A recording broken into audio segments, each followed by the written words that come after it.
Hello, over to the iRacing E-Series live here today from Bristol Motor Speedway. Using the Canada National cars here on iRacing for race number 10 of the very first season of the iRacing E-Series. Qualifying currently underway. We're just under 2 minutes remaining for these guys. It's on a quick lap out of 3 laps that they can turn. Currently cruising a junior sitting on the pole position in the number 8 machine. As the other guys trying to turn their laps here tonight. First time on a short track for these guys, as you know. Every 5th race is a different kind of track, so this is a unique track. Usually it's Super Series races, but 5th race we ran the Charlotte Road Course and the Cannon cars, and then here tonight for the 10th race we're running the Bristol Motor Speedway with the Cannon cars. So, like I said, every 5th race will be a different track version. So, 15th race we'll probably have either Charlotte Roval technically, not technically, but basically. Maybe we'll have an intermediate. Maybe we'll have a 2-mile track, so just like Pocono, Indianapolis, something unique. Maybe a road course. I'm not quite sure what exactly the 15th and 20th races are, but at least one of those would be an intermediate track, like Charlotte or Atlanta or like Chicago or something like that. So definitely a very unique series, and it's definitely very fun to be a part of up in the booth here. As always, every Friday night, and definitely exciting to see these drivers compete on these different types of racetracks and see who's skilled in every kind of area and whatnot. So it's definitely very exciting to watch that. As the countdown continues to go down here, I'll take a look. Give you a shout out to a couple of sponsors here of the iRacing East Series, those being Express Auto Salon, along with DCH Crane, both official partners of the iRacing East Series. And as we bring up that, looks like qualifying is done. Cruising as junior will be your pole sitter. And as these guys grid up and down on the pit lane here, or excuse me, actually on the racetrack. Take you through the starting grid here in just a moment.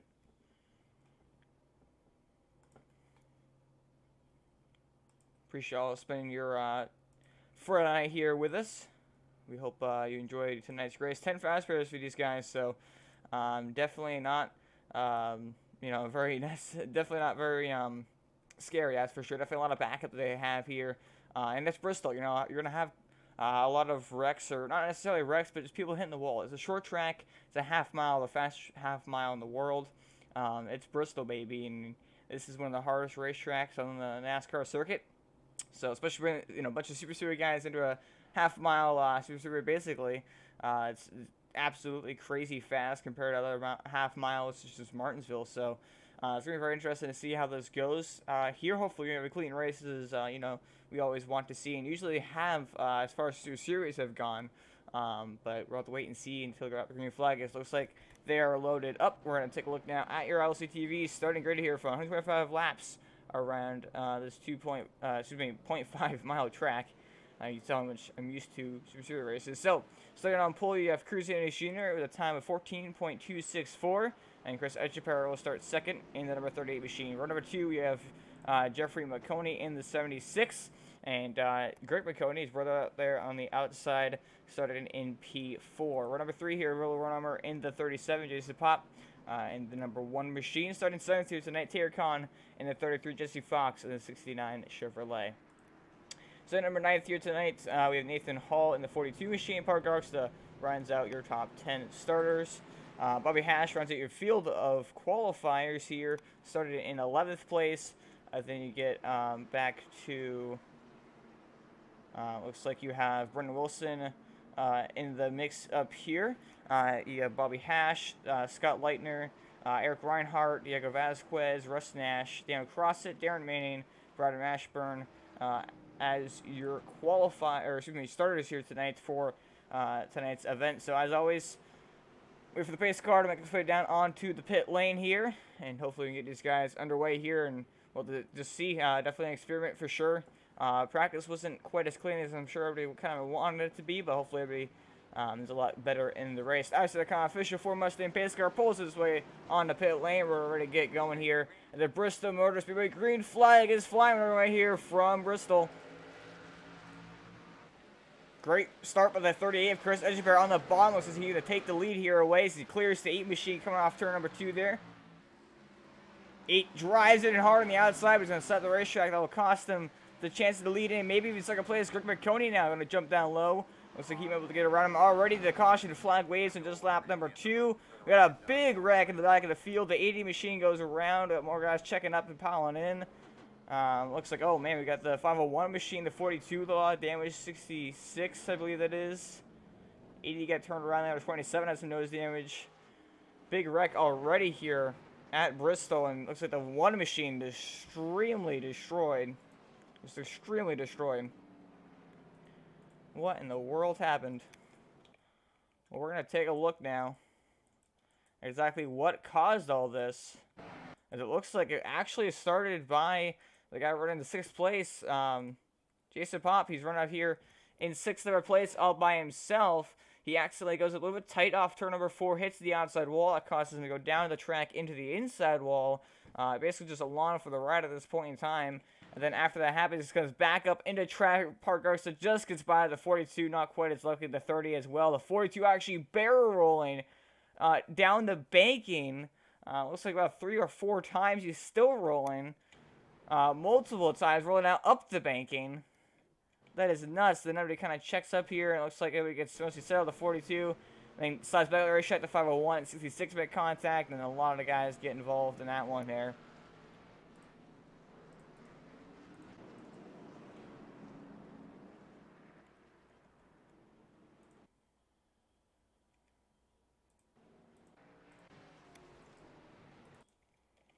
Take a look now.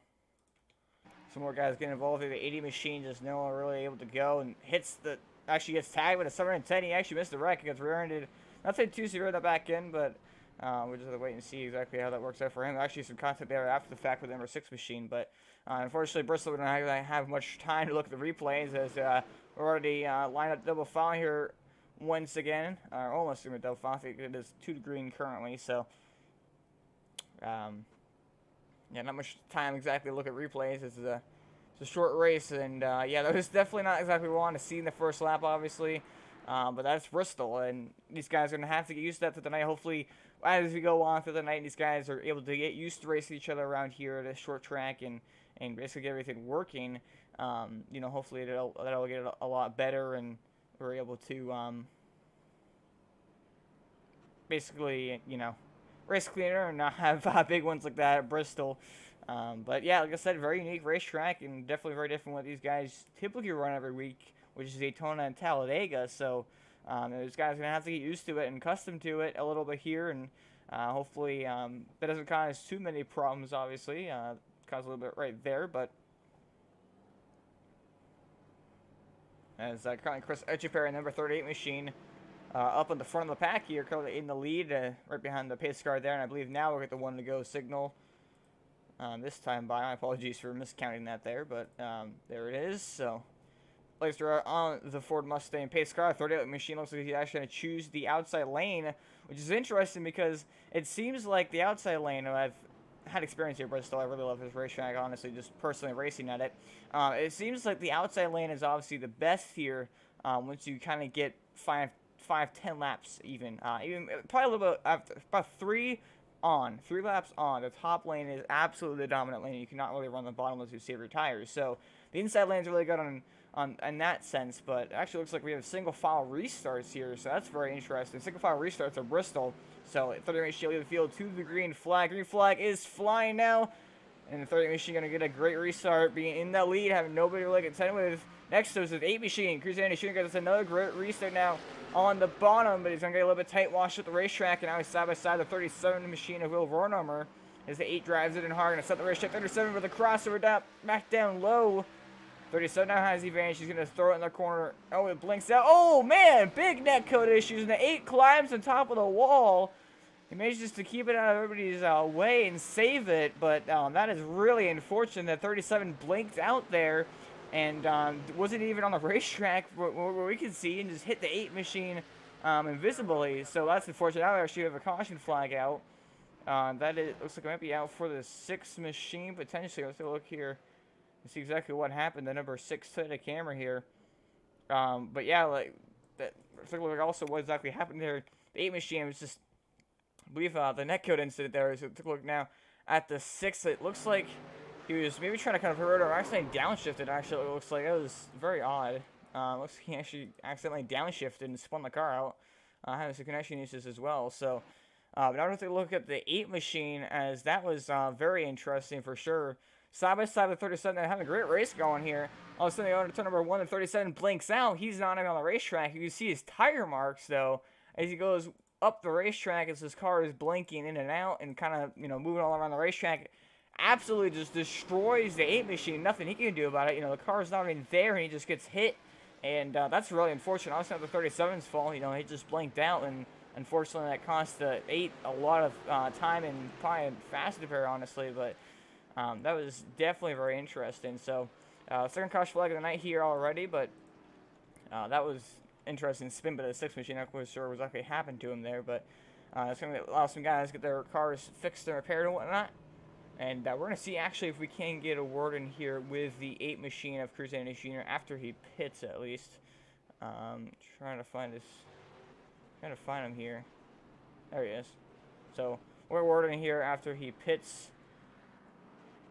Just checking on him as he was your pole sitter, and that was definitely a very weird incident. I wonder what exactly it was like on his screen if the 37 just kind of lapped him into it. It looks like, yeah, he's going to use one of his 10 fast repairs, so he still has 9 of those left. So it's easy enough. He's going to get 4 tires, of course, and fuel. I'll wait for him to get off pit road here. Oh, actually, it looks like I can't interview him as he's not in the TeamSpeak. Well, that's unfortunate. Never mind. What I'm going to do, though, is... No, I guess we can't do that either. A lot of guys are in the TeamSpeak right now. It's, maybe they forgot to join it or something. We can't really interview really anybody, to speak of. Or to dig to find somebody, actually. And, Road Armor is indeed in the Discord, excuse me, in TeamSpeak, so we're going to put him in here and talk about exactly what transpired there. We're going to put it down. Got a copy there, Will? Yep. So, Will currently running up here in 3rd place, so good running for you so far here from Bristol. Very different what we usually see in this series of the super speedways. Fastest half mile in the world, so the banking's very similar, but the speeds are very different. Let's talk about the intense racing here so far, and also we saw that contact there between your blinking car and the 8 machine. Just talk about that a little bit here. Yeah, I love this track. I actually purchased this track just to run this race, and in practice I just fell in love with it, honestly. I'm running pretty good so far. I passed a couple cars already. My internet's been acting up a little bit, and I think I netcoded into the 8 is what people are telling me. And I'm really sorry about that. I think the internet's getting better. Hopefully that doesn't happen for the rest of the race. Yeah, so I'm going to let you go here. He's about to go by green, and good luck in the race. Thank you. That was driver number 37 machine. It will run on. It's a perfect time to interview, not going to lie, but it's 38 machine going to lead the field back to the green flag. Chris Bear hard on the gas. He gets a great restart there ahead of the 12 machine now. As 15 laps are already completed here from Bristol. Only a couple have been under the green flag, so hopefully we can change that now. As it looks like we go through the field here. Remember, single file restarts will, kind of make the intensity a little bit down as, these guys don't worry about starting side by side next to somebody, so. 12 machine holds on a second now. Greg McConey currently. And at the 37 machine, Will Vernon, we just spoke to him. And then you have Bobby Hash right there in the 30 machine. Currently running in 4th, already running that top to middle lane. So far so good on this run. No cautions. There's the 8 machine Cruz Andy Jr. pole sitter. Got hit there by netcode. Oh, the 33 hits the wall. The 8 piles in the back of him. Got a car spin. It's the 42 machine. And a caution flag will come out again. Gets back at the racetrack. Oh! Gets T-boned by the 6 machine. Flips down the back straightaway. Lanes back on all 4. It's just the second time the 42 machine has been on his lid here tonight from Bristol. And it's only lap 19.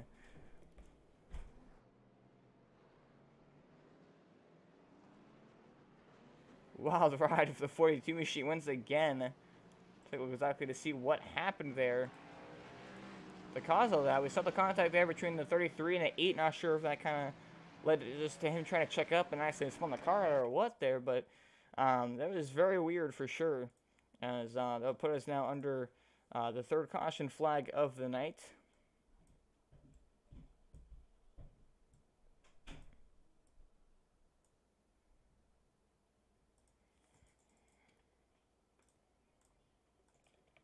Just like how there some of the contact there, if I can speak, between the 33 and the 8. That I don't think it really led to much. You see the 42 already down here actually, and he pushes it in the corner. The car gets sideways. So kind of like what we saw that 8 machine. He just kind of got out from underneath him and just kind of lost it, spins it sideways. Looked like the caution's already at this point. Looked like he had it saved, but then he tries to throw out the racetrack to avoid the pit wall. Locks it down, but it's sitting on the racetrack, and unfortunately the 6 machine of Russ Nash right there hits the stops car, flips him over before he gets hit by the 69 machine, lands on his roof, and then kind of lands back on his wheels to get back going again. Luckily, he doesn't have to tow, but again, already the second time tonight the 42 machine has been upside down, and again, it's only lap 19 at Bristol, so definitely he's wanting to start off having it. You see right here, my apologies for that audio being really loud, and just spins it out, and then locks it down and tries to keep it from in traffic, and then gets hit and kind of knocked around a little bit there. We just went back around to see the 6 machine pretty much killed there. We're on our board now with the 6 machine, as he saw this all happen right in front of him and tried to miss it.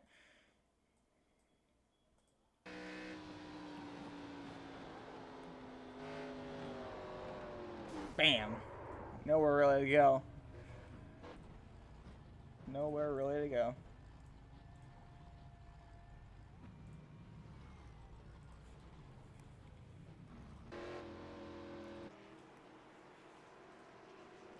So, not exactly, it's definitely been a very interesting race so far here. As, Piscar still currently ahead of the field here. Just a little bit past lap 22, I believe. So, still over 100 laps of the racing, but we can see how this all transpires, I suppose. As, Piscar lights are out. Ready to get set to go back. Green flag here once again. Hopefully, we got a good run here going. It seems pretty slick out there. Not quite sure why. Maybe they're trying to downshift or something, because everybody's kind of spinning out. Like, I've never seen that before. Bristol kind of go in a corner and just spin out like that. Usually, Bristol wrecks are caused by people hitting the wall or just slide the racetrack and the guy on the outside or something like that. But people are just self-spinning, and that's weird. Honestly, never seen that before at Bristol. Maybe they're trying to shift, or maybe it's really slick out here. Not quite sure what exactly is going on with that all. But meanwhile, the pace car is down on the pit lane. We're going to get going here. Chris Edgebarrel lead the field back to the green flag. Green flag is out. And great restart by the 12 machine there. Greg McConey, the 37 will run up. Gets a great restart down to the bottom now on the inside of the 12 machine. They're side by side off of turn number 2 down back straightaway. Nice, we're going into turn number 3. The 37 gonna get tight here. Watch the racetrack. Yeah, has to back out of it as we complete lap number 25 here and get 100 to go. And the caution flag will fly once again. As for the 69 machine of Jesse Fox. So didn't get a full completed lap before we saw a caution, unfortunately. But that's the toughness of Bristol for sure. So let's take a look exactly what happened here. To cause that yellow with the 69 machine. And it looks like, oh man, we got big things going on here. So it looks like, you see right here, the 3 is for some reason slow, maybe hit the wall or something. The 69 goes in the corner. 76 tries to shove his nose underneath him, get underneath him, goes all the way down to the apron to do so.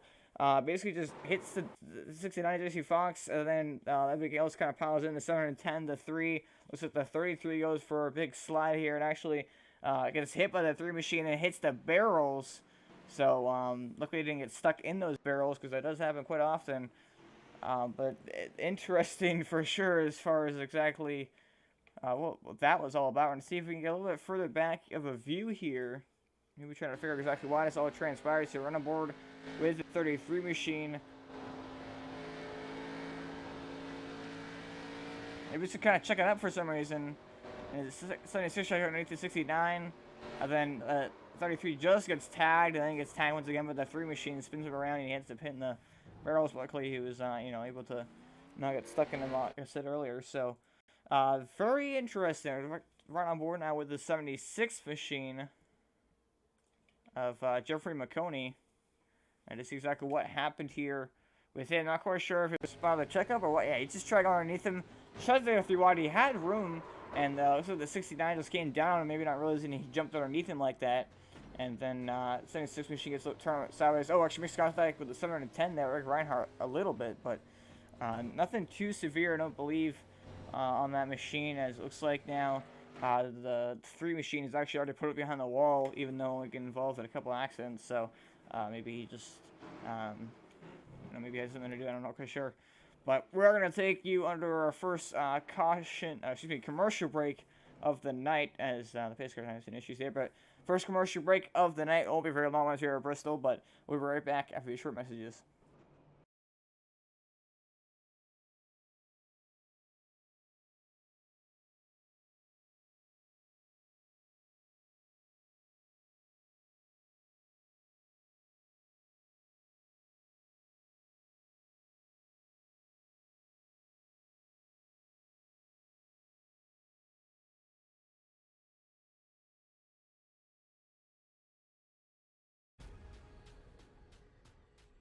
The most realistic online racing sim ever made.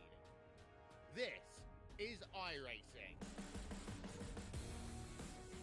Detailed laser scan tracks, fully dynamic real world cars, and over 50 series to choose from. 6 online world championships offering over $100,000 in annual prizes. This is the original esport racing game. This is iRacing.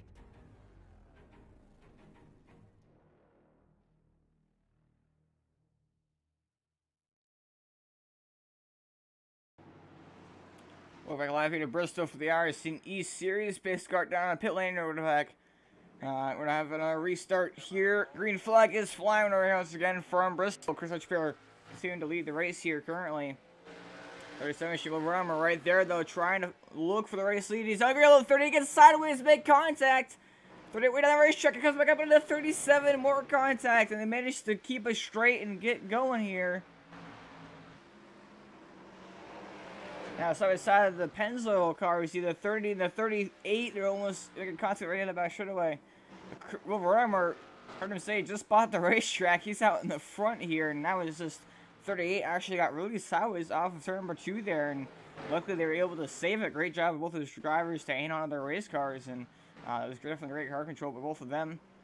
8 Cruz and Ashina up here, the clean race car, after getting involved there, that netcode between him and the current race leader 37 machine. So now Cruz and Ashina underneath the 30, but really no grip out here. I'm wondering what the settings are like here. Oh, it's a good caution flag, 75-degree air temperature. That temperature is currently 78 degrees, so I don't really know why it's so slick out here. Usually it isn't this slick around here, but caution flag out once again. This time it is out for somebody. Maybe the 18 machine. I can't quite see, so I'm gonna look here at the LCTV replay once again.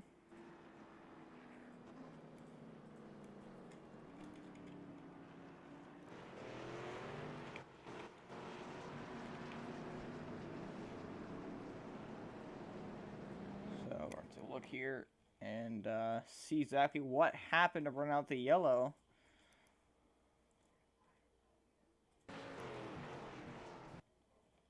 As looks like I've officially found it. It is out for the 76 machine, Greg Marconi. Once again, we saw him accidentally get into the 69 machine. And now it looks like going into turn number 1, the 710 gets in the back right rear of him. So that's perfect enough to basically turn him around. That was definitely a good dump if he tried to do so. I'm not quite sure exactly if there was any rivalry between those two, but 76 machine goes around, backs it to the outside wall, locks it down, does a good job to keep it from getting a hit. And the 42 kind of just drives in there, not quite sure what exactly, you know, he was, maybe he thought the 76 was going to come down, slide down the racetrack. I'm not really 100% sure because, not going to lie, that 42 just drove straight into him. So, that being Nathan Hall. You see right here, the 76 is in the wall, and he just drives, maybe, yeah, it's like, maybe he thought he was going to go down the racetrack is the fact that he was, he had spun the tires to get back going. I mean, definitely was weird, that's for sure. So now I'm gonna go on board with the 76 machine here. As he gets turned around, does a nice job, hits, you know, kind of lightly taps the wall, but nothing too severe. Locks it down, keeps it racetrack, and the 42 just, yeah, basically just drives into him. It did look like, you know, I understand a little bit maybe why he did that, thinking that the 76 was going to drive down the racetrack as he spun the tires. It looked like he was going to get going, but, yeah, I mean, I don't know. Misjudgment, I guess. Definitely unfortunate for the 76 to see didn't hit anything, and then basically just got driven into, but so far it's 37 machine, Real World Number up in the race lead, so doing a good job up there in the front now is the control car for the restarts, so we're waiting to see how long these guys can go without having to pit. Obviously, these cautions, multiple cautions, is letting these guys basically just kind of stay out, not really burn the tires up that much, and obviously save a lot of fuel, so no real issues there as far as strategy goes for pit stops. Basically just stay out until you actually have a long reflect run here, which of course hopefully we get here shortly. That's obviously the goal that these guys want to, you know, accomplish. So 37 machine up front here at Bristol, and he's eager to get going. He's going through the pace car, as that said pace car will go down onto the safety of pit road. We'll get going here once again for another restart, as the green flag is out. We're going. Great restart with the 38 machine, and Chris Edgeper getting a little bump there to the 37 machine. Oh, the 38 is loose though, off the corner. Oh, he's still sideways. Managed to save it, but it's going to cost them about 4 positions, and now another yellow. Oh, an 8 machine in the outside wall as well. And that caution is out for the 27 machine, sitting sideways in the back straightaway.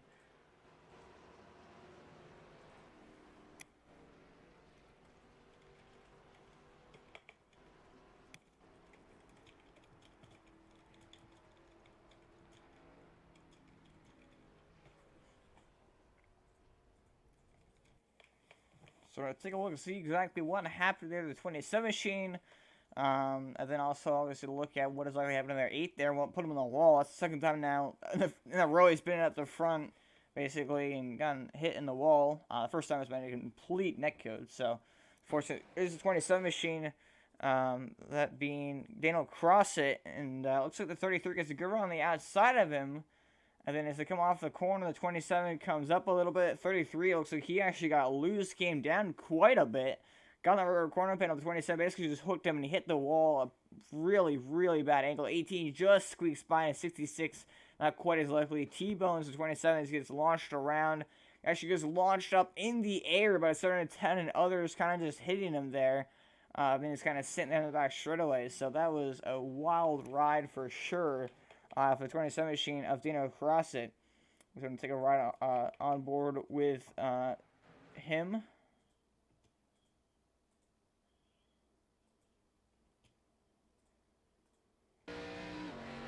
He's on the bottom and kind of got the track. Yeah, actually, he got the track quite a bit. He probably should a little bit lower down, but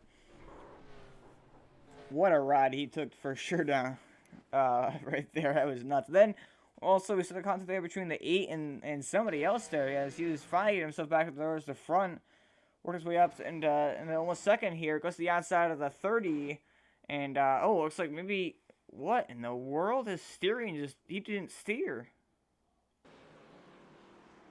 That was so weird. It's like he just stopped steering.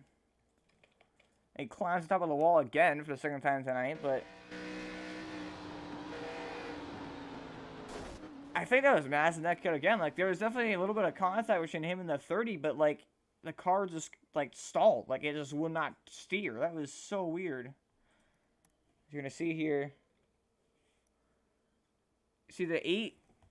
Actually, it didn't make contact. It was just neck code. And basically, I think that he just got hit in the left front and it lost all steering. And he drove straight in the wall as you couldn't see the car and climbed on top of the wall for the second time tonight.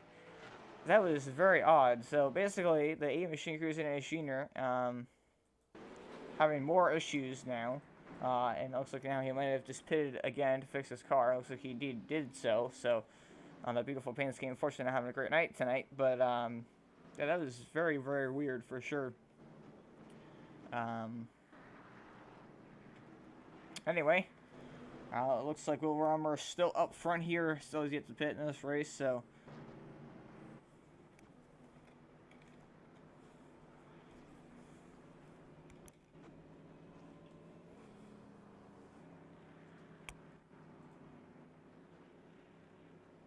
Anyway.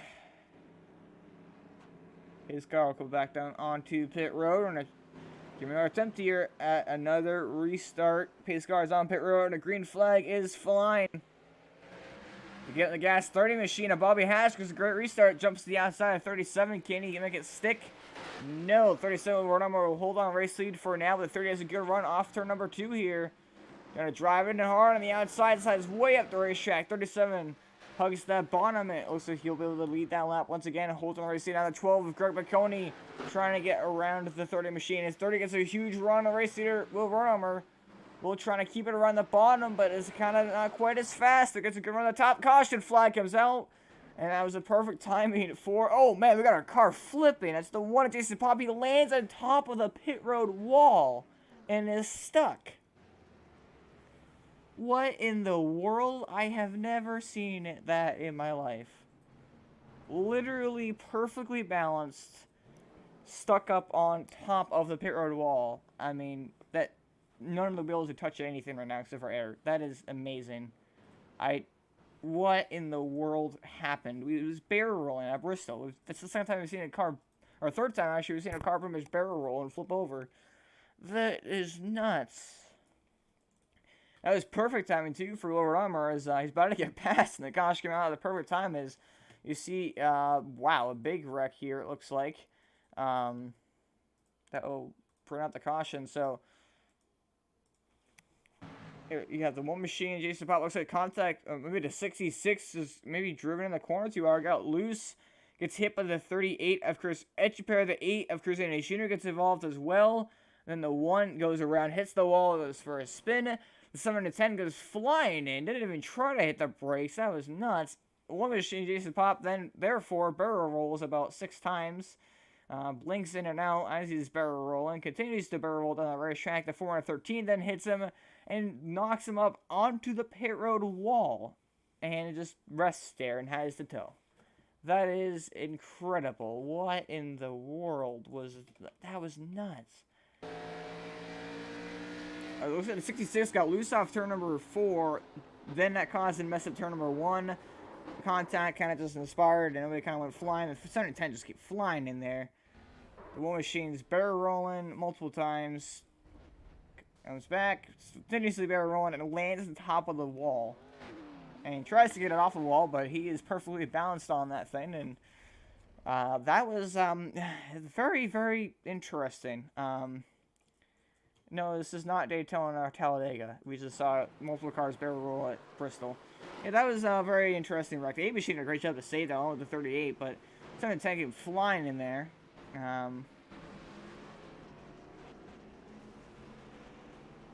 Wow, that is nuts. Like, the odds of him actually just landing on the wall in that perfect way is...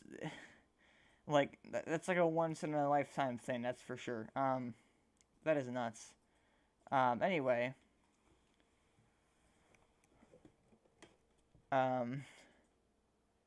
Yeah, basically, anyway. Here you have 710 machine.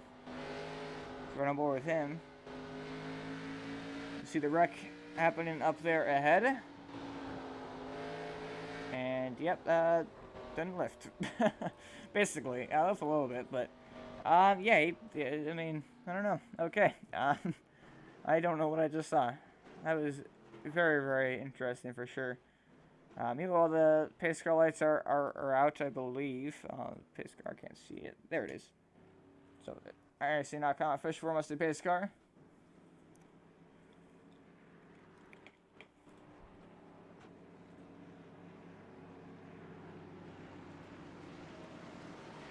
Pace car is on the pit lane. Will run once again. Will the field to the green flag. Is it going to go jump? No, the 30 does. Bobby Hash to the outside now for the race lead. Contact behind him for second. 37 trying to hang that bottom and get the good run off. The 30 now has the banking to his advantage. The top side is going to drive into the corner hard. 37 trying to fight back at the bottom. The 30 of Bobby Hash going to lead that lap around. Is now going to turn number 1 here. 30 on the top. Gets a little bit tight as back out. 37 has the advantage once again. On the low side, you see the cruising shooter back there trying to get around the 12 there. Rick Piccone, some sideways contact there. The 37, the 30, oh, the 12 goes spinning. And the caution flag once again will come out. It looks like he's going to lock down the apron and not get hit, not touch a single fin actually. So good job by that number 12 machine to not wreck that Starcom Fiber Chevrolet there. So good job by him to lock down and save it, but out of third place, it really apparently is loose out here tonight. And once again, we'll see the caution flag fly for the 8th time here tonight. It's currently after 56 laps have been completed. So take a look to see exactly what happened to the 12 machine there. You see the 8 up there trying to pass him. He can't quite do it. The 12 then just goes to the court and he just gets loose underneath him and spins it around. That is nuts. He manages to throw it up, get out of harm's way. He did a great job to save that, at least without getting any contact. So great job to avoid hitting anything. Definitely just weird. These guys are spinning themselves out, like just losing it on their own. I mean, I haven't really seen that at Bristol a whole lot. You know, coming off the corner that happens quite a bit, but in the middle of a corner. That is very, very weird. I'm not sure if there's a setup that's different on these cars or what, but yeah, that is. I mean, one thing I can think of is maybe these guys have the wrong setup on their car or something. You know, I really don't know because that is just extremely odd to see these guys spinning out that easily here at Bristol in the middle of a corner like that. So, just watch for another angle here. Great job to get out of harm's way there as well, like I said. So, yeah, they'll once again put us on the caution flag, but luckily he did not make contact with anything. So, anyway, we're through the 17 now to go under another quick commercial break. But look where we're right back.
We're back live here to Bristol Motor Speedway for the iRacing East Series. Race for 10 of the very first season of the iRacing East Series. Currently, Bobby Hash, your race leader here from Bristol, is looking at 37. She must have gone down pit road. So Bobby Hash in the field to the green flag here. Green flag is flying once again here in lap number 62 of 125. It's getting a great restart by the 30 machine as he's way out front now, ahead of the 8 machine and Cruising in Jr. We're almost halfway here in this one. They're underneath the 33, Terry Khan for third. Looks like he's going to take that spot away.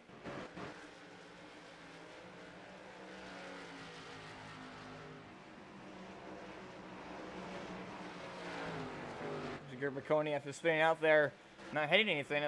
Got 4 fresh tires in that thing. He's got it back going. So, so far so good here. There's that 8 machine though, that pole sitter. Chris Andy Jr. He wants to get back up here and into the thick of things. Off the back to the front, to the back to the front, multiple times here tonight. So, probably being second is probably making him pretty happy, but he definitely wants that race lead for sure. Currently sandwiched between 2 Pennzoil cars. As one's catching up behind him here on fresher tires. 38 of Chris Edgebear right there behind him. Going to get a good run here off turn number 4. So go down the front straightaway here. Complete number 65 as they're officially a couple laps actually past halfway here in this one.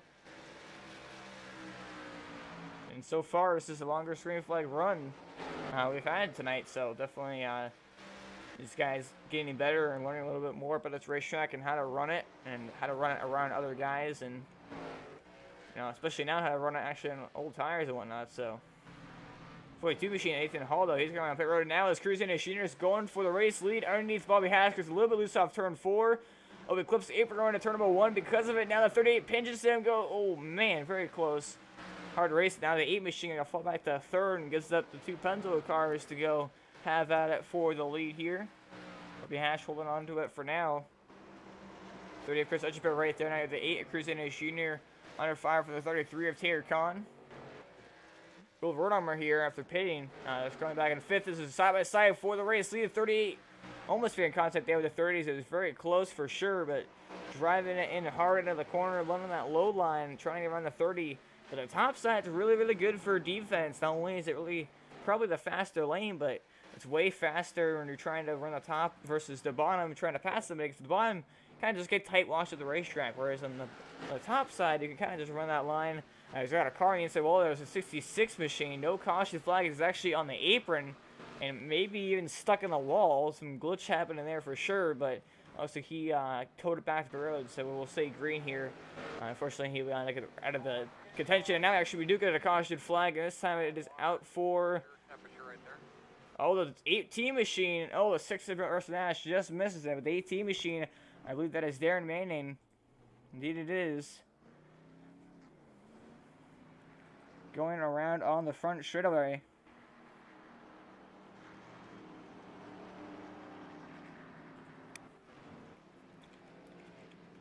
Take a look to see exactly what happened to the 18 machine to burn out the 9th caution flag of the night.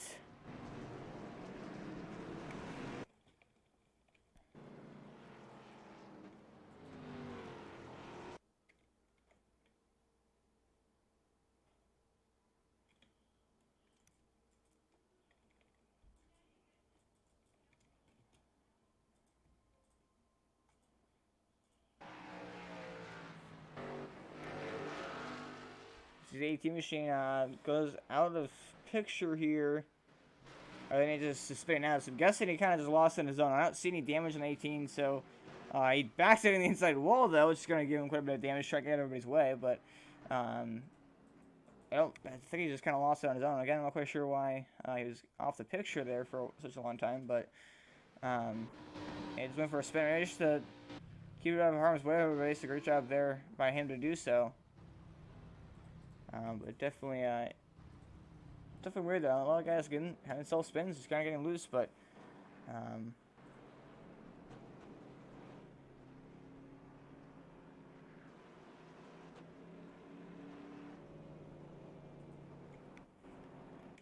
I mean, yeah, it's too slick out here for sure. That's all I know.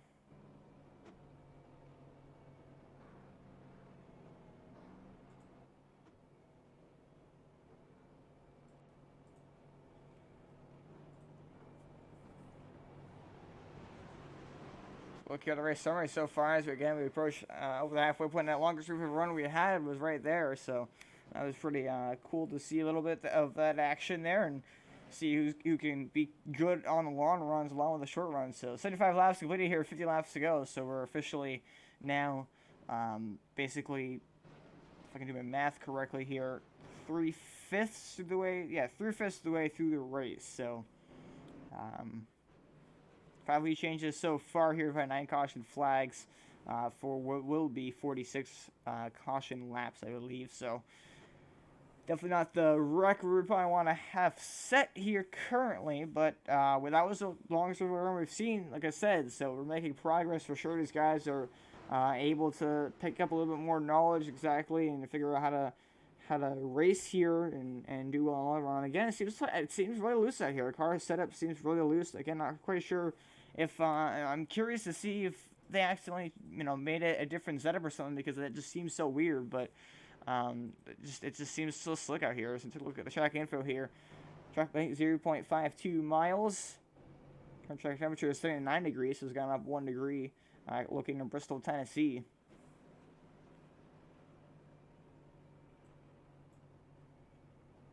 So, Chris Edgepair once again leading the field back to the green flag. He's already led 34 laps here. Roll numbers on 23. And you have Bobby Hash 19. Cruz Andy Jr. has actually not led any. So, green flag is back out here once again from Bristol. 57 laps complete here. 37 machine. But we're on our 4 fresher tires in this 38 machine. He's going to remain on the mission, trying to get himself around his 38. Again, first time actually doing a race here. Just bought the track. So, definitely impressive for sure. Being what is essentially a rookie at this racetrack. As the caution flag, though, will fly for the 10th time. And this time it's out for the number 33 machine. David Collins running at top 5 earlier during that run, but really a lot of severe damage. Engine is blown on that Bojangles Chevrolet. So take a look exactly to see what happened to that 33 machine here on the LCTV replay. To bring out the 10th caution flag of the night.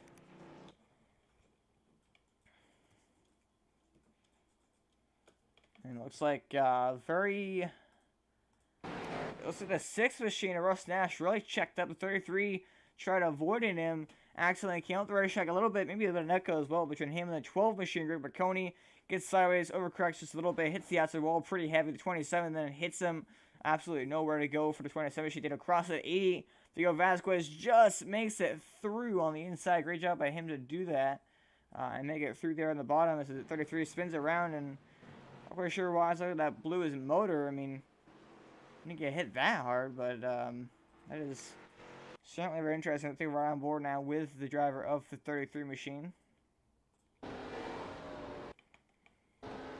6 looks like he just got the kick with the apron, and the 33 tried to miss it, and it happened so fast all of a sudden. Actually, it looks like there was a neck kill between him and the 80, maybe even a bit of contact. I can't quite tell. Looks like 80 is going down the bottom, and it looks like actually he did clip his right side, so that's what gave the hood damage and front end damage and engine damage. I should just call it off too, but for the 33 machine, Taylor Collins. So fortunate for him, he's going to spin around here as using our fast pair and rejoin at the back of the field. But currently only 11 cars on the lead lap after all is said and done here. Currently, first car, one not lead lap, is the 80 machine of Diego Vasquez. However, the thing is, with single file restarts, there's no lucky dog, and I have not seen them been doing, as the 42 machine puts behind the wall as well, they have not been doing actual manual lucky dogs. So essentially, if you go a lap down, you're not making it back up. So that's pretty tough on these guys. 11 cars lead lap, and that could just very well continue to just shrink. So there's no chance of these guys being able to get back on the lead lap once they go a lap down. So think of course of what you want, but that's just the way it is. So if you go a lap down, have to tow, which a lot of guys have had to do here, or had to repair damage sitting on pit road, or even go a lap down, because it's not very hard to Bristol go a lap down, whether it be on pace, whether it be trying to pit, maybe have to serve a penalty under a green flag, maybe having to take 4 tires and fuel, repair a little bit of damage, all of a sudden you're a lap down. It happens just like that at Bristol, as the pace laps are so short here in those 5 pace laps around this 0.5 mile track. It's just so quick, so short, that you can go a lap down easily just by pitting, no more pit stop with an extra bit of maybe damage, or being in the back of the field, you can potentially go a lap down. So meanwhile, the one to go signal is being waved here, and 11 cars leading lap. It's going to be interesting to see for sure. There's a lot of guys up here in the front, really fast. 38, the 37, 30, the 12 is really fast. The 8 machine, Cruising Junior, is also really fast. So a lot of fast guys here up in the front, and have proved themselves at both qualifying the race that they're fast. They want to win this thing for sure, obviously. But maybe some of the other guys could get up here and steal the 413 power Garsta, some of these other guys up here towards the front. 6 machine, Russ Nash, Brandon Wilson, usually fast in the qualifying the plate tracks, but not quite as much speed as he's shown here so far. Bristol, but definitely still up here at the front in contention. His green flag is back out here. Chris Shapiro back on the gas. We're now through turns number 1 and 2. Again, remember that 37 does have fresher tires because 38 gets loose. The 38 tries to block it. There's contact. 38 in the outside wall. And he manages to save it and hang on to it. But with just 40 laps to go, it's a lot of damage to fix as it hits the apron once again, trying to regain control and regain focus. And that was just blocking and a little bit of anger, probably a little bit out of the 37 machine there. As there's a couple more spots here to Cruising into Junior and Greg McConey. We're going to quickly take a look at that here.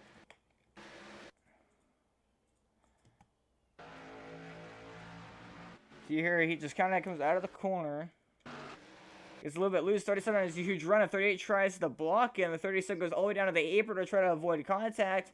When he hits the apron, he comes back in the racetrack into the 38 machine. 38 just kind of has the effect again of losing the steering, hits the wall really hard. So that will cost him a lot of time. And now some more positions. Once again, Greg McConey now trying to get around underneath. Jeffrey McConey. As now it puts Will Werner, 37 machine, up in the race seat here with just 36 laps to go. But the 30 Bobby Hash is up here. He's fierce. And he's eager for this win. He goes around the outside. Almost in contact right there off turn number 2. But that top lane is the lane you need to be in. The 37 slides it going to the corner right there. But the top lane is the lane you need to be in. The 37, I don't think, knows that, as he's never run here before in an actual race just by the track. So he still doesn't have that knowledge. He's trying to run the bottom. But the top lane is where you have to be fast here. You got to run that wall, basically, and just arc the corner. The caution flag is out here once again. I don't know why you can't hear Earl. Can you hear me? And take a look to see exactly why the caution flag is out. Oh man, we got wrecks going on after the caution is out. I believe there might be some of the leaders involved actually because of that. 1, 2, 3, loud and clear. You got a good copy. And 4. That was nuts. We'll take a look back and see exactly what that was all about. That was wrecking going on well after the caution flag was already out, and almost all of a sudden your leaders because of so. He's got a car flipping. What in the world was he thinking? I'm sorry, but the 6 machine of Russ Nash is up against the racetrack, trying to spin the car around as the pace car and the leaders are coming through. So the 30 machine of Bobby Hash hits the 6, trying to miss it all. Hits the 6 machine, knocks the 6 machine up in the air, as now the race leader has absolutely destroyed front end because of so. That's not even what the actual accident was. As, that was, I don't know why that was even the case. So anyway, the actual start of the wreck is back here with the 6 machine of Russ Nash. As looks like he just goes in the corner and once again gets loose and spins it out. Gets hit by, it looks like the 69 machine there. Gets it saved, gets it back going, and then he hits the gas, spins the tire, spins the car back on the outside wall. Gets going once again, this time in front of traffic, gets hit by the 30 machine as he's right down in front of him, goes right across the racetrack, and then hits the inside of the wall all by himself. So, yeah, not quite sure what exactly is going on there, but, yeah.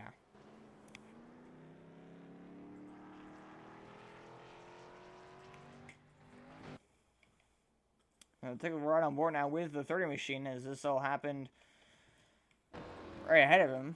Here he is, waiting for the pace car. 66 machine didn't see him because the pace car right there and hits him and T-bows him and almost flips him over, but absolutely destroys the front end of his race car. So it looks like he's going to stay out on track and not really worried about it, not repair it. Meanwhile, the 37 machine has indeed come down pit road, it looks like. Yeah, there he is. So he was in second, but it looks like he decided to come down pit road. Actually, looks like he got a penalty as well. So has let some of those guys by. I'm not quite sure what exactly is up with that, but it looks like he decided to pit. So he's back in the field now. Will be about 30 or so lap run, I believe. If I'm correct on that. Yeah, it's currently 30 laps to go. So we're interested to see how this all works out when it's all said and done here. 3 laps to go.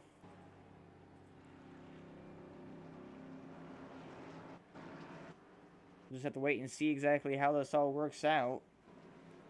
As far as 30 Machine Bobby Hash can hold off these guys from Bricconi again. Been really fast up here at the front. Spun out earlier, but managed to save it. And now finds himself back up at the second. As the outside knocker on official for Mustang pace car back down onto pit lane. The green flag will be flying here for the dozen or so time.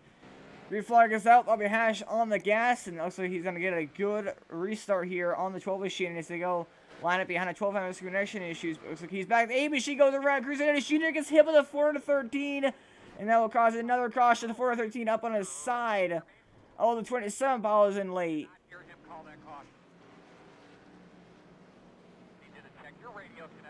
Oh no. What is happening? The 1 is on that apron. There's more contact than him in the 8. You got a good copy. That's 4.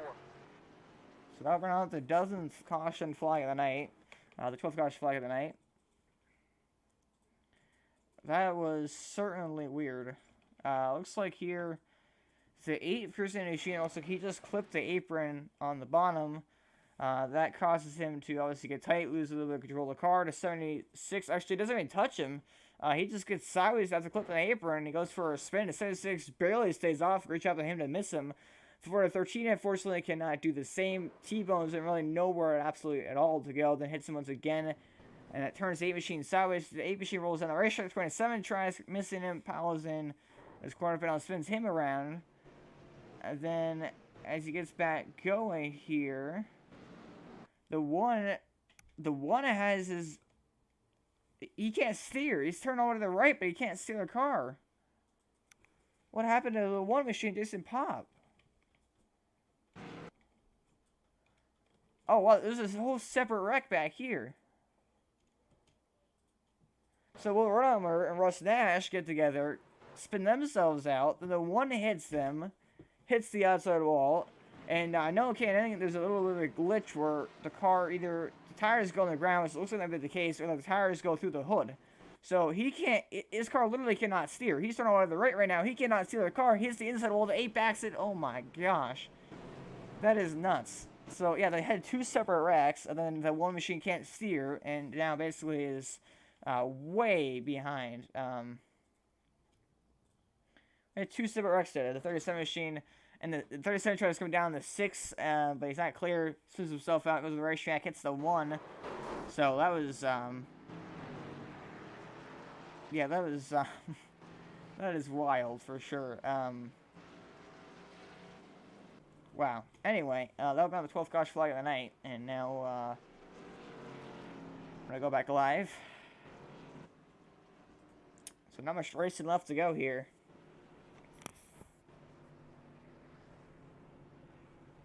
We're going to take you under a quick commercial break. We'll be right back, though, after these short messages.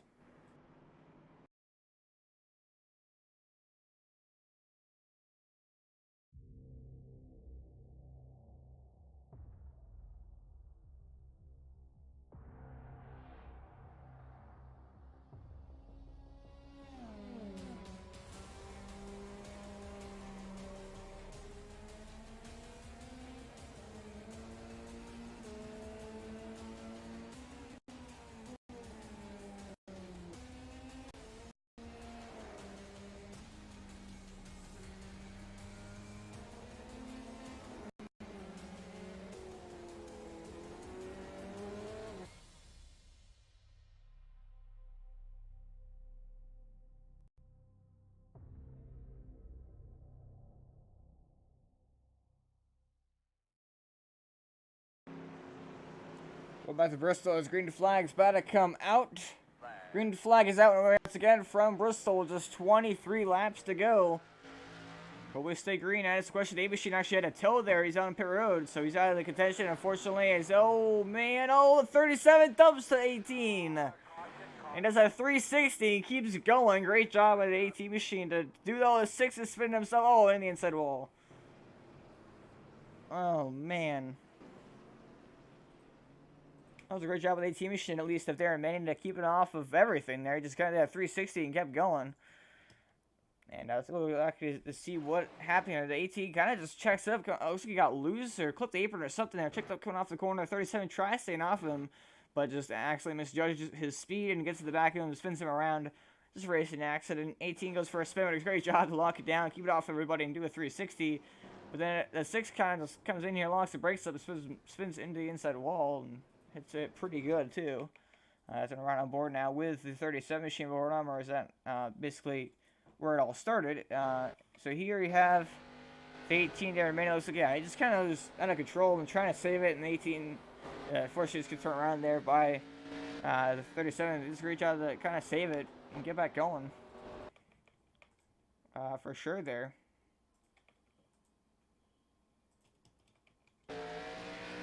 Run on board with the 18 machine. You can see he's really just sucking up and, you know, gets turned around because he's sucking up so much. Does a great job to keep it off of everything. And you see the 6 kind of walk it up there, trying to miss the wreck, and actually hits the inside wall. So we're on board now with the 6 machine of Russ Nash. You see the contact there between a 69 and somebody else there, and that's what kind of transpired to him trying to miss that. Kind of just came up out of nowhere. That's the problem with Bristol. It's really hard to see the wreck when it's all curved banking like this and whatnot. So just 20 laps to go already here from Bristol. I mean, 19 laps this time by. We still have a couple more caution laps. So it's going to be definitely interesting to see at the end of this shootout. We can get it when it's all said and done. The 30 machine probably in the best position right now, up in the race lead. But once again, I'll take this opportunity of this caution to use another commercial break here. But we'll be right back after these short messages.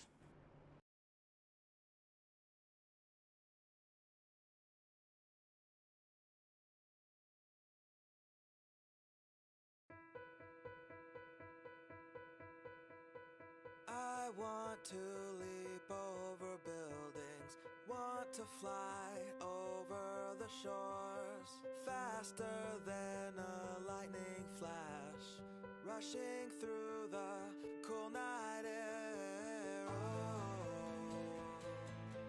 oh, oh. So start ignition, count to 0. I just wanna be a superhero.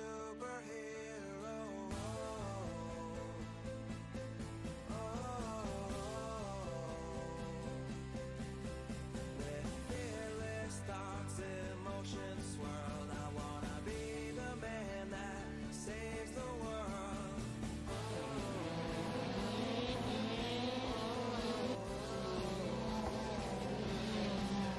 So start ignition, count to 0. I just wanna be a superhero.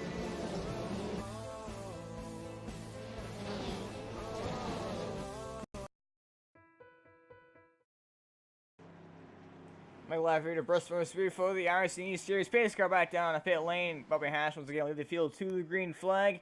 Green flag is out here once again from Bristol. With just 17 laps to go. So it's 6 of Jeffrey McConey on the inside of his brother, Greg McConey, side by side now off turn number 2 down by a straightaway. It's getting pretty close up here at the front. So the 12 going to hold on to it now. It's out of 37 underneath the 501 of Brandon Wilson. 33 gets the back of the 501 of Brandon Wilson. Gets him tight up into the outside wall. Now get the spot now to Will Romer because of that contact there between the 33 and 501.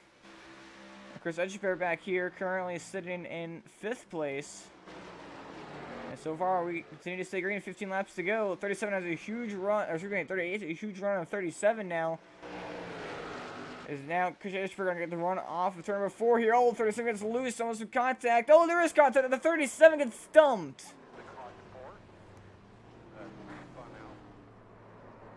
I got more cars sliding in here. The 66 of Scott Leitner. That was a pretty clean dump, that is for sure. Not much else I can really say about that one. Not sure if that was really intentional or what, it definitely looked like it. That's pretty much for sure here. I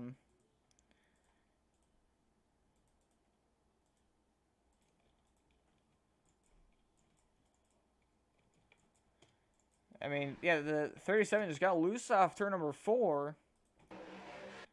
And you can see right here, he gets sideways, tries, and I don't know, it's a great shot to save it. 30 gets into him a little bit. But then going into turn number 1, the 38 just drives it right on into the corner. Maybe, I don't know if he expected the 37 to be next to the wall or what exactly happened there. But, I mean, he just kind of drove him straight into the wall and wrecked him. So, and then ended up also spinning himself out, actually, in the process. I should save it, but he got a lot of damage out of it for sure. So, that was...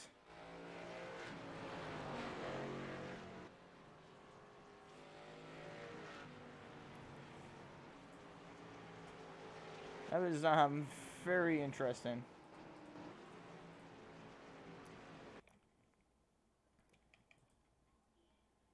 So I'll run on board with the 38 machine. 37 just got loose, and then he just drove. I mean, I think I don't really think that was actually intentional. I look at it more and more. I think that was more so just. I think if you look at it. With the 37 getting loose there and the 38 having such a huge run, you see right here, the 37 gets sideways, gets sideways, chases down the racetrack into 38. 38 then it gets hit, goes down the racetrack, and that messes up his entire line basically into turn number 1. And that causes him kind of mess it up. 37 is kind of going down the racetrack a little bit. 38 comes up the racetrack, just kind of has a left for a corner panel, and gets into him and spins in the lot. That's Bristol racing, and it's all because the 37 got loose off turn 4, and it kind of just transpired. All the way down into turn number 1 right there. Just, he got hit in the racetrack basically because 37 got loose, and that kind of, you see right there, it kind of just messed up his line, and he was in the other run. 37 thought it was clear because it was clear, comes on the racetrack, and then 38 kind of just comes way at the racetrack. He's just trying to, turn the corner, but it's kind of weird, and that's Bristol. It's definitely a rhythm track. When you kind of get off your rhythm like that, it really messes up your line, and it's hard to, kind of keep it off other people sometimes, so... definitely not intentional by any means, I don't think so. But that will indeed, once again, run the caution flag out. Let's look at the cautions here so far. We've had 14 of them, and this will be the 70th caution lap. So definitely not the number of cautions we want to see here. 125 laps at Bristol, and currently we've had 70 caution laps, so that's definitely not very pleasing, but... these guys are trying their best again and again. These are all super drivers mostly. They all race the plate tracks each and every week except for every 5th race. So we were in the Charlotte Roval, and now we're here at the Bristol Speedway short track. So very different going from a 2.5 mile track to just a 0.5 mile track. Showing off 2 miles there of track to try to keep it clean and green. So it's pretty unfortunate, but that's just the scenario we're currently in. Right now, as the pace cars are back onto pit lane. Bobby Hash was again really feels the green flag, but then this time the 76 pushing him as they get up through the gear. 76 now. Jeffrey McConaughey to the inside, looking for the race lead. He's gonna get a little bit tight though on the bottom and can't quite complete the pass. It's just a little bit here. If we get a yellow, the race will be over. Now we have a couple more laps until that is the case. And currently, it looks like everybody kind of spread out here, so it looks like we might not have a yellow. The 8 machine right there trying to gain some positions, but he's just coming a lap down, a couple laps down, at least after having a tow and sit on pit road. So now the battle is up for the race leads. The 76, the 30, the 38, all in that. Currently, 6 laps to go here. The 36 drives in hard, gets into the 30 machine, turns him around. That will bring the caution flag out and lead us up for just a 1 lap shootout. And that was, that was a dump and run for sure. That was definitely the 30 machine of Bobby Hash, unfortunately, just basically getting taken out there. He really just threw in the corner and took him out. Not gonna lie. That was an extremely desperate move there on the 76 machine. And that's the result.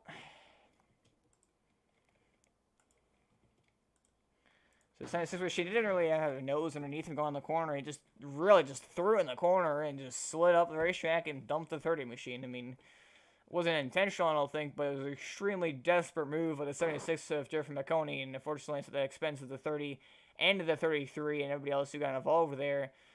With leading the race now, back to last, basically, just like that, and it's a one-lap shootout, so definitely that takes him out of the race unless everybody wrecks up front, so that's definitely very unfortunate for sure.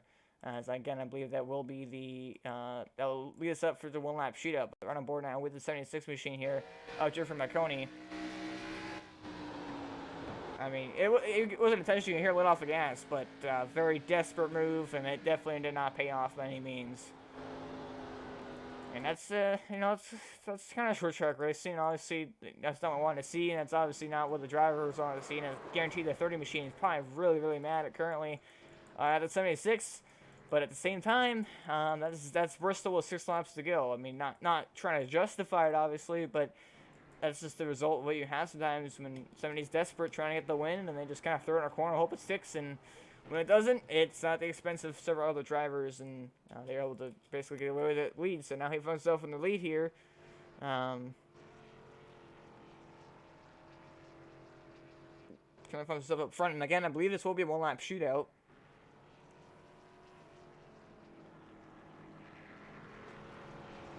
Jeffrey McConey in the center 6 Starcom Fiber Chevrolet. Currently in the race here, 38 going to get a little bump there. Not sure why he's slowing down, but basically I should be out this time, and it looks like they actually won't be. So that will be, I believe, the end of the race. As currently we are on 2 laps to go. So yeah, that will officially be the end of the race. It will end under the caution flag, unfortunately. And Jeffrey McConey will be your winner. I thought it was going to be a one-lap shootout, but I guess not. In the caution count, 6 laps to go. That'll end it. So Jeffrey McConey will be your winner here tonight, but I'm sure definitely a very controversial win after getting into the 30 machine there for sure, going into Terminal 1.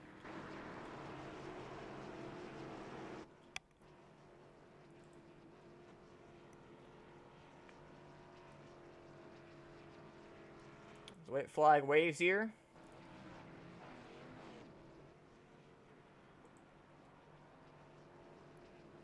Get the final pace lap here before we finish it off.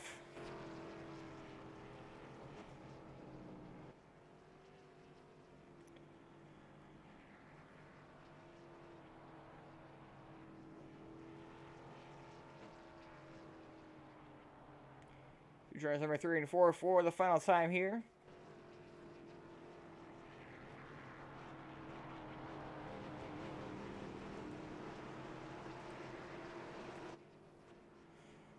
Down the front straightaway behind the pace car still, but he's going to come across the finish line.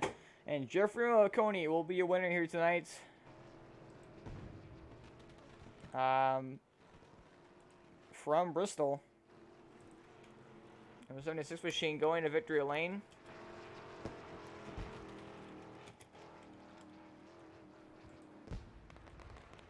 Fireworks go off in the background, but Jeffrey McConey is your race winner here tonight from Bristol.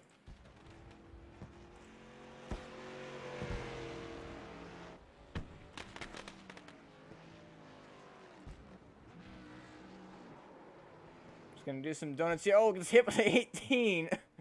Rex after the finish. Oh my gosh! He's dead. The 18 is dead. I repeat, the 18 has taken off.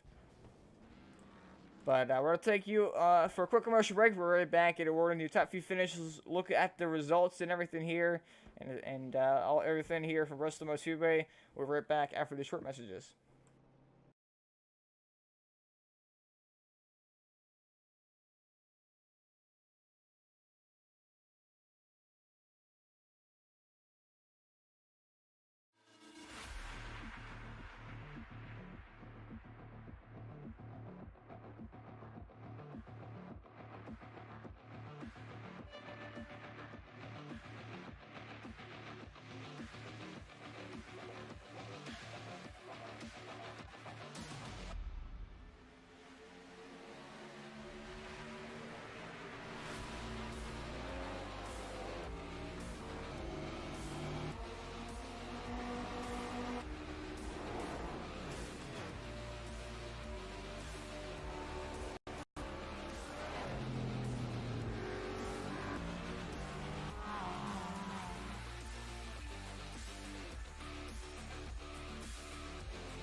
We're back live here to Bristol Motor Speedway for the iRacing East Series here, brought to you by Express Auto Salon, along with DCH Graham, with the fish partners of the iRacing East Series. So we'll get a word in here with your top few finishes. First up, your third place finisher tonight, Will Vernommer in the number 37 machine. We're bringing it into the broadcast booth now.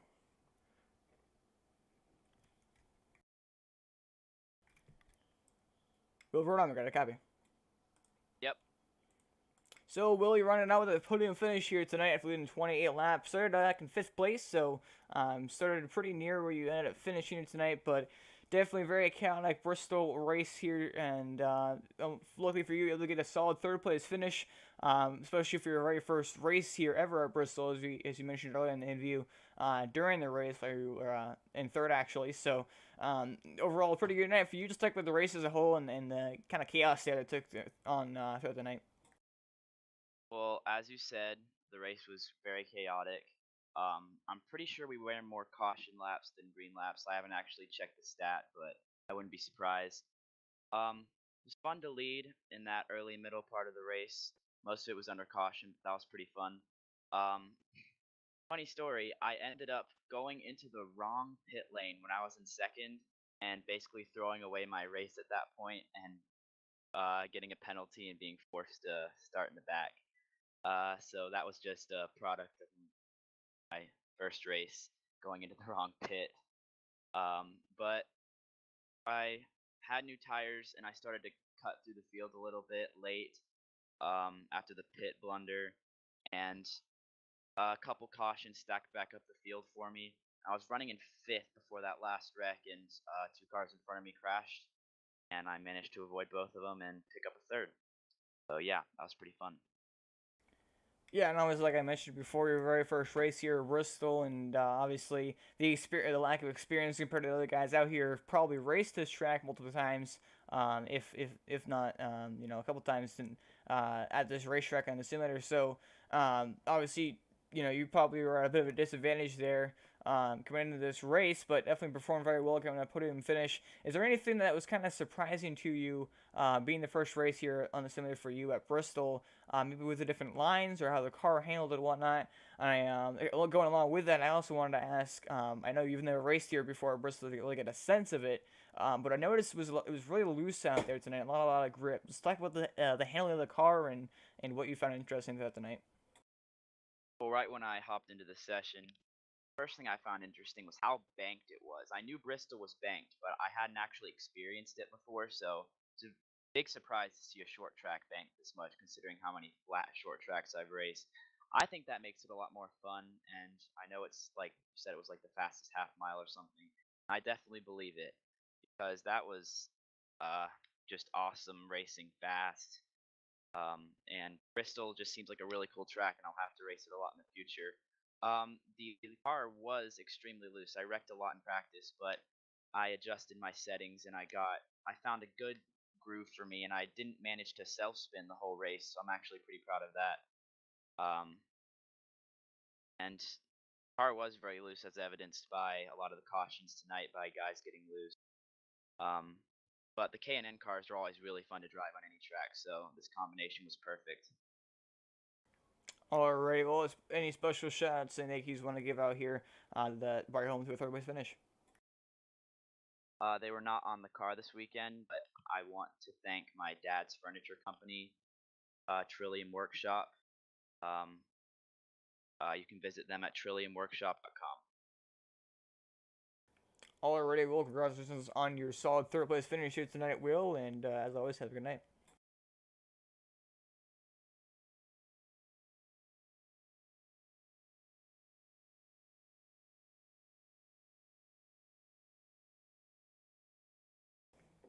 So now your 2nd place finisher here tonight. That being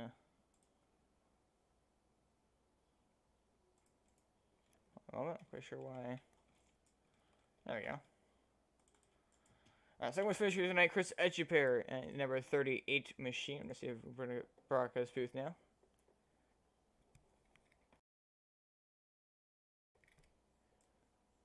I think he pulls us in. Got a copy? I sure do. So, Chris, you're running a runner-up place here tonight after leading 42 laps.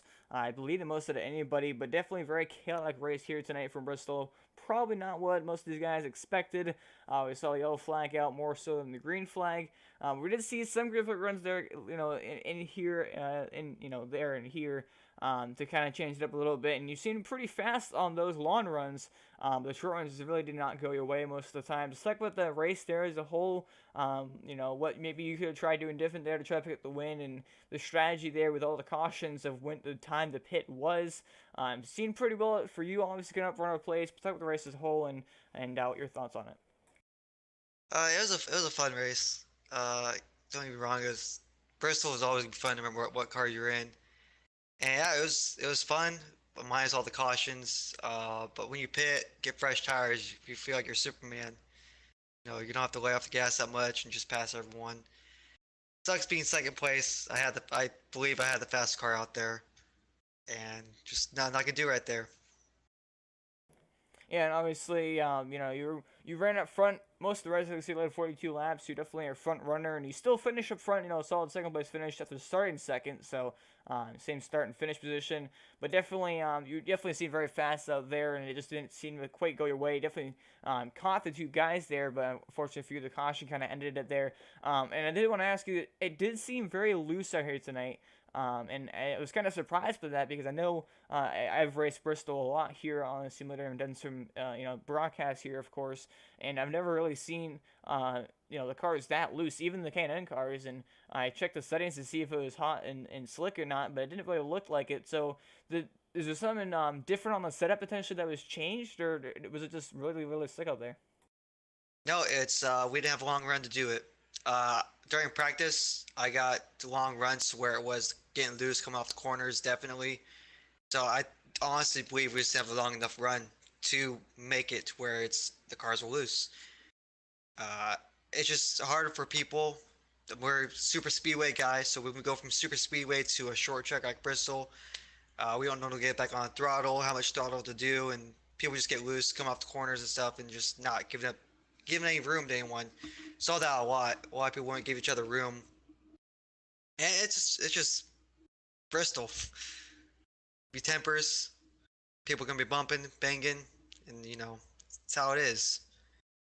Yeah, I like to call it the super speedway of short tracks, but definitely very different. About the same same amount of banking as you see at Takedown and Talladega, but definitely nowhere near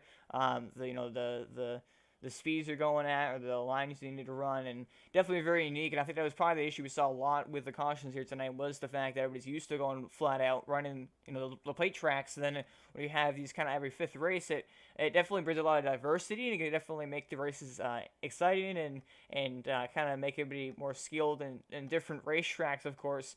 Unfortunately, tonight it didn't quite work out that way like we all wanted it to, but still, obviously, not a terrible race. Could have been worse, obviously, and definitely a good race for you running up at second. Any special shout-outs and thank yous and sponsors you want to thank here that buy your home to run out finish?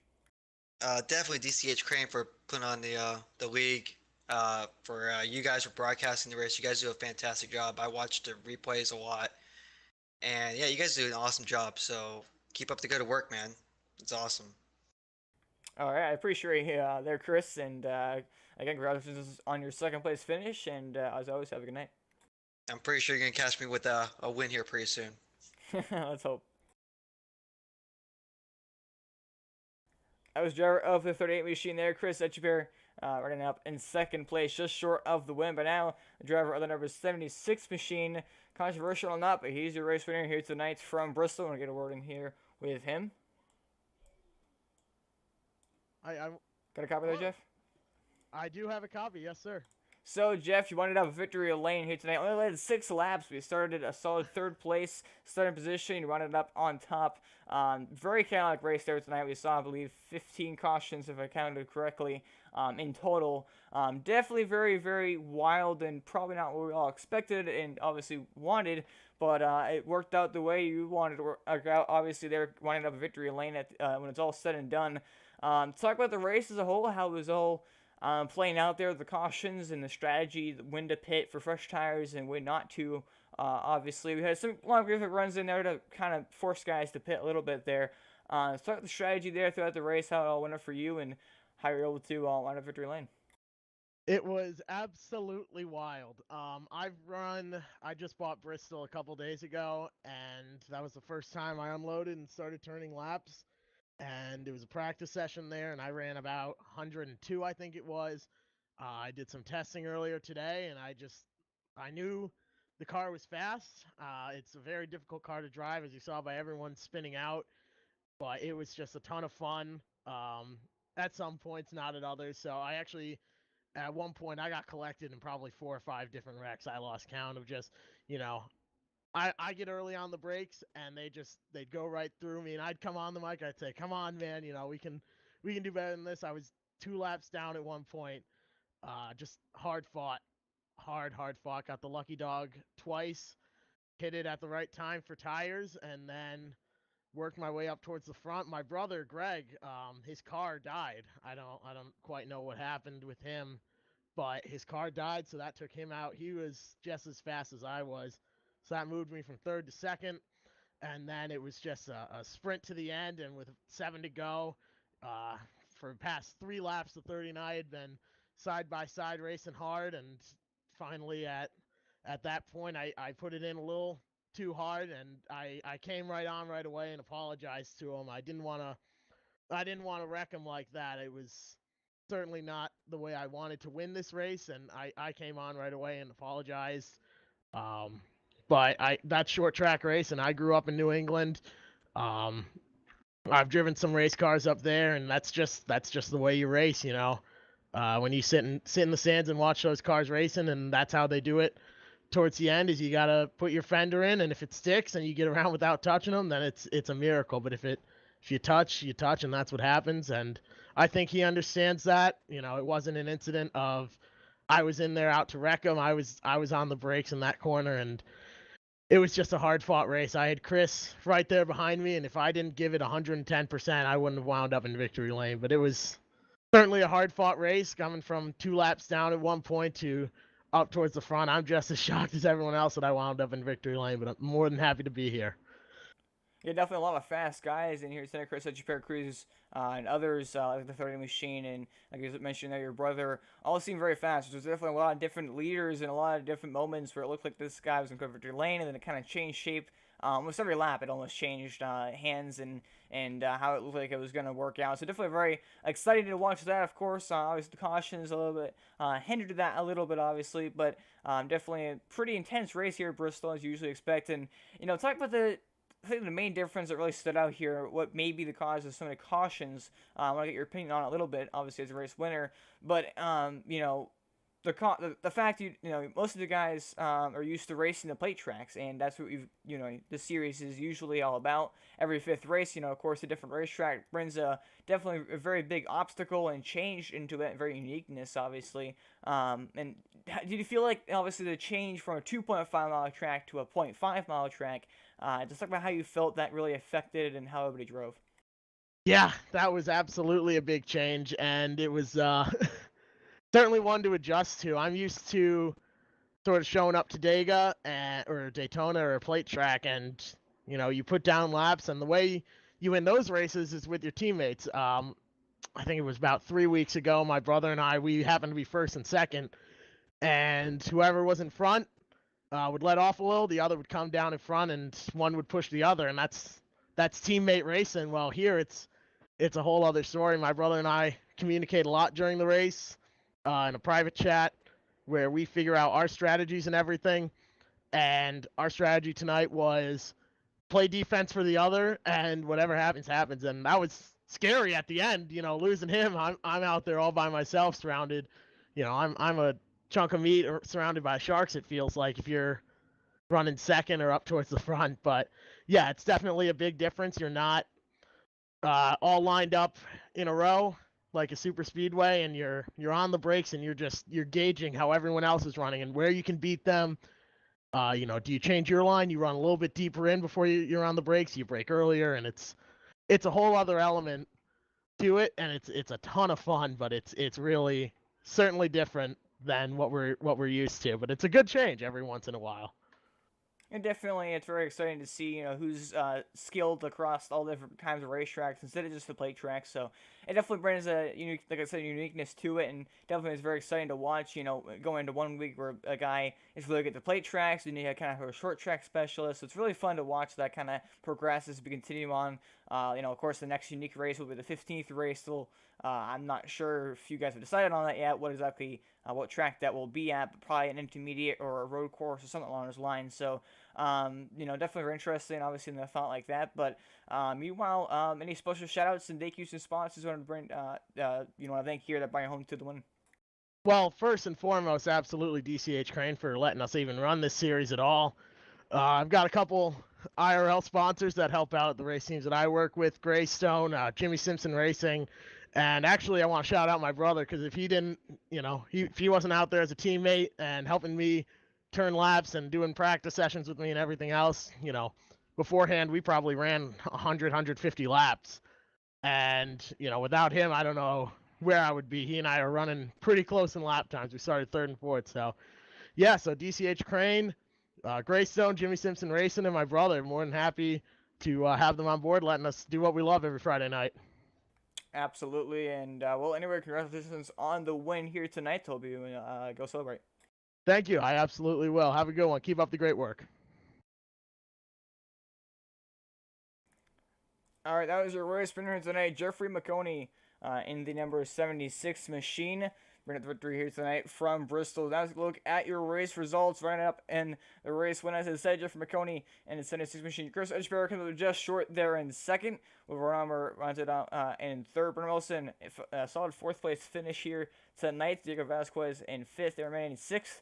Bobby Hash finishes it off in the seventh as the game turned there. Unfortunately, by the 76 machine with 6 laps to go while leading the race, and that unfortunately cost them the chance of winning.